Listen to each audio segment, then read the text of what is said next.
Really fun one though. Zamu, definitely known as the zoomer type, and look, we're already into it. Oh my god, Zamu covers the whole stage and just flies at Dawson. Yeah, I think Zamu was always like an insane, like balls to the wall aggro tech steel player for a long time, and I feel like he was like reined in by Drug Fox. He became like one of the Drug Fox like premier students, and then he's like in Rocky 2, and he's like, you're just too much raw power, and we need to bring you in, you know? So. And so far, Zamu giving us a little taste of that raw power, getting an early first kill, and already racking up a ton of damage here in the second stock. Dawson looking a little overwhelmed. Yeah, Dawson went for the edge cancel there with a downer, but that actually can become too predictable. Zamu just calls it out and puts out a back air in the right spot to beat the downer outright. And Zamu kind of looks to be in control right now. Yeah, even getting the multi-hit jab to work out in his favor here. Dawson having a little bit of trouble opening things up. Chun-Li super, as I like to call it. Does about as much damage. Yeah, I mean, as much as it did to Oh, okay. Great mid shorten there by Zamu to keep Dawson's options for edge guarding pretty limited. Oh, Zamu's been mixing up the up B recoveries very well. Went high the first couple times. There goes back to ledge. Dawson not able to find it yet. Ooh, and the back air catching the ending lag of that fair. Dawson already down 2 stocks. Yeah, and I think that was a good example of Zamu kind of becoming a more controlled player. It's like at the end of that last stock, he kind of did a couple up tilts in place and then just sharked really well with the back air. This stock, though, shades of old Zamu finding basically a 0 to death, converting into the up air kill at very low percent, 72%. Kind of showing both sides of the coin. I can go ham, or I can just kind of wall you out and jump. And that hot and cold is what is so difficult to deal with, right? Dawson finally able to take a stock there, but it's 3 stocks to 1. Zamu looking insanely strong here. The pound knockdown. And yeah, this is kind of too like it's sometimes matches where you lose as Pup just look kind of hopeless because it's kind of you're gonna get outsped and Fox is gonna be the one dictating the pace of the matchup. So if you're just losing the mix-ups like repeatedly, it just looks really bad. It's like yeah, you're just kind of getting ran over. That being said, Pup sometimes can win these types of matches off the back of like 2 weeks, right? So Zamu did not let that happen. Closes out a 3 stock, but Dawson has to keep their cool and knowing that you know the very next match he could just come back and make the right 2 or 3 reads right up at the start of the match and it looks completely different. So yeah, Zamu I think was looking really strong as he sort of mixed up when he was going in versus when he took some time, especially mid combo game, right? There was such a diversity of combo routes that Zamu showed. It just felt like it made it really hard for Dawson to know even like where to DI, when to be looking for a counter hit. So we are going to go to Dreamland here for game 2. Makes a lot of sense. Oh! Right now, Schmoovin with the empty waveline backwards into Shine. Now holding center stage, turning to the back air wall. Let's get through this. Oh, not really. And that double jab, Dawson actually DIing out the whole time and sets up Zamu for a back air instead of a nair after the double jab. Kind of an interesting interaction and great recognition by Zamu to throw out the right hitbox there. Yep, even the pound gets crowd canceled this time around, so kind of like one of the bigger combo openers that Pups looks for low percent. But really good combo there. The forward air unfortunately reverses and sends Zamu back. Oh no, Zamu just stood still for 5 seconds. Oh, Zamu actually put on so much pressure, was in exactly the right spot to stand still right on stage, and I guess Dawson just didn't know how to respond. It was tough. Yeah, it's terrifying when your opponent finds a lead. But yeah, it's tough when your opponent is like right at the range where you can't hit them, and what you have to do is change the position, right? And it's easy to get antsy and be like, well, I kind of want to throw out a move, but if you throw out a move, your opponent is out of range of anything, and then they're ready to respond to whatever move you whip, right? So it's easy to kind of panic in this spot. Zamu doing a good job of fixing it, whether he's actually going in or not. All right, so 3 stocks apiece. Dawson was able to find the stock and has a huge percent lead here on the second stock. Tons of damage this stock. Oh, the tomahawk, not quite finding a hit though. Pup is just looking for a kill setup. Any of the aerials are going to knock down at this point. And Zamu's being very careful to make sure that he's teching away in a lot of these situations where Dawson really can't follow. But Dawson finds, I think that was a dash attack to actually close down, so looks good. Yeah, that was a good edge guard. Kind of covered most of the angles with the back air and then falling down covering the one remaining angle with dash attack. So good way to find the kill there, and now they're looking to kind of milk the lead. Honestly, with this matchup, one back air sometimes is enough of extra credit. Because a single back air is what leads to like up throw rest being back on the table, and it leads to like your you're a couple hits closer, like now pound knocks down and stuff like that. So something just need one hit before you actually start breaking the Oh, and you can see Dawson continues to look for these little jabs at the end of combos, either to set up for like a tech chase situation or just find the rest, right? And Zamu's been doing a great job of avoiding those jab situations, but still finds himself down basically first time. Oh, finding the drill into the down throw. Now we have a tech chase situation. Doesn't get the lead. In an edge guard situation. Oh, that's really good up B height, but still able to find the hit there. Dawson getting a ton of damage to drill, doing weird stuff to Fox. All right. Ooh, Zamu actually side B's over Dawson, but Dawson recognizes the situation and just goes back to punish on stage. Dawson looking so strong here. Zamu can't find an opening. Yeah, it looked like Puff had a little bit of arthritis, but it didn't matter. Puff was still in full control, knocking Fox back and forth across the entire stage, eventually getting the kill with 180%. And yeah, that's more than 8% extra credit I was talking about. That's a full stock. All right. 2 stocks taken by Zamu now. We've got only a little bit of percent left for Zamu to work with, right? He's in a bit of trouble here. Finds the drill. Oh my god, CCing the up tilt there is terrifying. Fox could have been CC grab though, potentially. Finding Puff drill into the grab. You get the tech chase. The slide off is good there from Zamu. Puff couldn't quite get there in time for the rest. All right, Dawson continues to put on touch pressure, catches the spot dodge with the grab, and here comes the tech chase. Gets the drill into the down throw again. Oh, back there, yeah. Back is here. Any stray aerial, soft aerial is gonna be enough. Fox has no choice but to go high, which kind of puts the Doomsday Snare on the way back down. Another forward air knocks Fox all the way across the stage again. Having trouble closing out the stock, but it kind of feels like Puff is done enough at this point. Yeah, even if you end up losing this stock, it just seems impossible for Zamu to do it. But the edge guard is going to not even put that question on the table. Dawson closing it out, bringing it back to 1-1. He definitely took advantage of the counter pick, I think, pretty effectively. But also just looks like, hey, I can handle, I can hang at this speed. You don't just get to fully overwhelm me and win the set for free. So. Yep. And I like how Dawson's playing the low percents too, not going for like the big pounds. I think there was exactly 1 pound that got crouch canceled early on in the set, and Dawson was like, all right, this is the way. And finding so many drills and like drill grabs and up throws, right? Like down, getting so much damage off of those. So I really like this low percent adaptation that Dawson had in that game. Yeah, and also I think the other thing to talk about is like Dawson's like combos at low percents have looked really, really strong, right? That's something that can be pretty tough for puffs who like to look for like rests or whatever. But getting like 60-70% off every combo has been a big deal for Dawson. Yeah, Zamu just threw out like 3 full hop up airs, and it's like, alright, I did it. I'm just gonna chill here.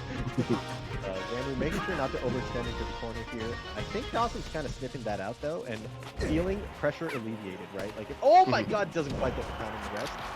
Terrifying. All right. Oh, Dawson finds the up tilt into the up air, gets a bunch of damage, but isn't able to close out the stock. Now both players at kill percent. Could go either way. Oh, that fair actually. Zamu could have gotten like an up tilt. Gets the shield into up smash. Very clean. Yeah, I couldn't tell if that was a conscious decision from Dawson not to go for a rest. It looked like there was a couple opportunities, but it also looked kind of funny. And I'm not sure if they were guaranteed based on the DPI and stuff. Ooh, Zamu thought he had a jump, but in fact did not. So they're tied a piece, 3 stocks a piece. Let's just pretend that they traded kills after this. Yeah, so, ooh, Zamu actually uses invincibility really, really well. Gets a quick 60%, finds the grab. Nice SDI to avoid getting straight up killed there. But still a tough spot. There's that low percent pound. Yep. Didn't get the true crouch on that one. You basically need to true crouch it, which is why you see Zamu do run up crouch intentionally. Trying to get the true crouch on. But if you're in the middle of a move or something, you can't do that. Oh, doesn't get the jab reset. Another up throw. Another up air. Carries him all the way off stage. That's 3 DI-ins in a row. That's, 3 too many. And Zamu loses the stock. All right, Dawson, after looking a little bit overwhelmed there in game 1, coming back and taking a lead here in game 3 again, looking to reclaim a stranglehold on the set. The back air from Zamu, though, really strong. Now, full stage control. Zamu has to not get impatient here. I think... Oh, barely doesn't get the up air here. This can be the frustrating part of the matchup when you feel like you should have gotten the kill a little bit ago. It's easy to get kind of antsy and then start to overextend and not follow the game plan. But Zamu staying very disciplined. A couple up tilts in place and finally close out this. Yeah, I feel like when Zamu finds the right spot and just stands there waiting for Dawson, that to me feels like the command and control that you're looking for out of Zamu. So want to keep seeing that coming through. Yep, and it has to be like a aggressive enough positioning, right? Because that spot Zamu was almost all the way in the corner, keeping Puff off stage and then doing the up tilts in place. And Dawson kind of felt like getting nowhere to go, right? Yeah, and Zamu really understanding like how much he can pressure Puff on the ledge, right? There's just not so much that Puff can do. The Nair. Oh, look at this dash dance, keeping it up, not committing to anything. Puff is the one that's going to have to commit in order to come in. And Zamu, first commitment is an up smash. It hits, it kills, gives him a huge stock lead. All right. Dawson trying to wall out there with a couple back airs. Catches Zamu with the standing lasers, gets a dash attack, but nothing more. Oh, the wave dash back. Zamu's getting a ton of air-to-airs here, just full hopping into Puff and catching the Nair before Puff can get a hitbox out. Looking pretty strong here. Zamu gets another back air there on the short hop this time. Yeah, and I always feel like if Puff isn't careful enough, right? If Puff plays too high in the air-to-airs kind of become bad risk reward because you're no longer threatening the huge reversals like up the reps and stuff like that, right? You can't do that from the air-to-air. So you kind of end up just trading damage to damage, and when Zamu's already up a stock, super down to trade damage. Finding one more up smash, boom, Zamu. Dawson had been so consistent on the SDI out of the up airs throughout the set so far. And so this time Zamu going up and over and then coming down with the up air made it very tricky. It looked like he was going for a back air, but he actually delays his attack just a tiny bit more so he can fall down with the up air. And that really felt like it really tricked up Dawson and finally got Zamu that up air kill he's been looking for. Yeah, I think it's common for Puffs to do the SDI with a single smash DI, right? Slide in one direction and then maybe wiggle up one time or something. So mixing up your up air timing can really mess with the SDI timing for sure. And that's just one example of how to do that. So Zamu is showing a lot of sort of matchup here for sure. Yeah. Ooh. Okay, Dawson with great coverage there, catching the tech away, but doesn't get the punish on the side B. Zamu answers back really quickly, and all of a sudden Puff back at basically kill percent. First one to find the kill setup is Zamu. Once they both get to the 60 to 80%, they both become pretty threatening characters, right? Puff back air can lead into a tech chase forward smash or rest or something. Fox gets access to the up smash and up to up air. Just like that, Zamu's the one to find the first kill. He's in trouble now, but the top platform's going to bail him out of that edge guard. Yeah, and again, great choice. Goes for the early side B and then is ready to get hit by the fair and find another recovery right away. Just putting a lot of pressure, even when he's recovering, telling Dawson you have to act immediately if you want anything out of this. Dawson in a good position above here, but already with the percent deficit, you need kind of better than a good position, right? You need to catch in on these mix-ups quick. Not taking any additional damage. Zamu's got Puff back at kill percent. Let's go. Okay, Zamu, I feel like that was the first time we've seen him get a little antsy there. He goes for the dash dance on the side platform and gets caught by Dawson. But the OMS attack, he's still not dead. Yeah, I feel like Puff isn't used to having to deal with that very often. Like people don't tend to OMS attack against Puff very often. Absolutely, Puff could have back air forward smash there or something, right? They would have covered everything. But just quick reminder that this option exists. Yeah, and in a tournament setting like this, that one slip up could cost you the entire set, right? So Dawson still hasn't been able to find this first kill, and Zamu finds it first. That's painful. 170%. 4 stocks to 2. 180 now. Oh, the short is Zamu. Okay, finally. Looking like Zamu's turned that OMS attack into a full stock lead instead of just some percent, right? And now Zamu's getting even more damage. Seems to always be the one in center stage right now. Puff can play from the corner, but you really got to be winning these high risk, high reward mix-ups. And Zamu's playing around them beautifully. 3 stocks to 2. Keep in mind, Zamu did go up 4 stocks to 2 for a moment, so keeping the percents even does feel a little bit okay for Puff here, but we're just going to need more out of Dawson if he's going to take this game. Nice drill right.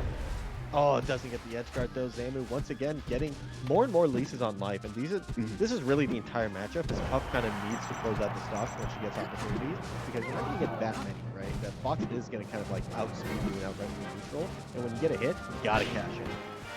Yeah, and especially in a situation like this where the fox is already up, rest is kind of off the table, and so it really does end up being those edge guards that determines the entirety of Puff's threat to fox, right? Yeah. Luckily, Puff has enough percent now to where rest wouldn't necessarily be able to take it anyways, and you can kind of get it back on the next stock, right? So it's like percent often doesn't matter that much. It's all about the kill setups for both of them, right? And Zamu is consistently the one that finds it. Another up smash there, trading with a move that isn't that relevant at 145. Yeah, and we saw Zamu live to 180 last stock. He's looking like he's going to get close again this stock. Oh, the side B, great spacing there. Dawson can't find any kind of punish, and Zamu looking to run away with this one. Oh, how's Zamu living at 160 every stock? He's just really good defense, and he's playing around the right moves. I do think it's a very intentional thing for Zamu to where, like, if I get hit, it will be my stock. And it just consistently results in Zamu being put in positions where he can edge guard in very reasonable ways, or sorry, recover in very reasonable ways. And yeah, gets the win for such high percent. How is Puff supposed to keep up with that? Oh, Puff could go for the rest here. Probably not smart to do so. Gets the up air instead, but can't follow up the combo. Instead, Zamu gets it. Up throw, up air, set. Oh my god. Yeah, just like that, Zamu takes a set 3-1, looking very controlled, really powerful, put on a ton of pressure, but knew when to back off, and yeah, secures a spot, one spot deeper into the bracket. He's going to be fighting the real thing next. So, damn, let's go Zamu.